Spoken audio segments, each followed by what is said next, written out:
এই যে দেখেন, এটা হচ্ছে এক্সজস্ট আর এটা হচ্ছে ইনটেক। এই যে একদম স্পষ্ট করে লেখাই আছে ক্যামের গায়ে, এক্সজস্ট আর ইনটেক। এই যে এক্সজস্ট, ইনটেক, এই যে দুইটা দেখেন একদম লেভেল লেভেল থাকবে, সমান সমান। এই দুইটা যখনই সমান আসবে তখন আপনার এই মার্ক আর এই মার্ক সেম চলে আসবে। যদি দুইটার একটা কোনোটা কম বেশি হয় এক ঘাট পরিমাণ, সেক্ষেত্রে অনেক বড় ধরনের ক্ষতি হয়ে যেতে পারে, দেখা যায় ভ্যালভ টাল হওয়ার সম্ভাবনা থাকে। যদি এইটা রং হয় সেক্ষেত্রে এটার ভ্যালভ টাল হবে, যদি এটা রং হয় সেক্ষেত্রে এটার ভ্যালভ টাল হয়ে যাওয়ার সম্ভাবনা থাকে। অনেক সময় গাড়ির পিক আপেও ডিস্টার্ব করে।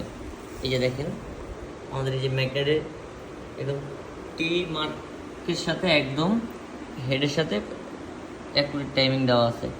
যদি আমার ভিডিওটি দেখে কারো ভালো লাগে অবশ্যই লাইক কমেন্ট করবেন এবং চ্যানেলটা সাবস্ক্রাইব করে দেবেন। ধন্যবাদ সবাইকে পুরো ভিডিওটা দেখার জন্য। আসসালামু আলাইকুম।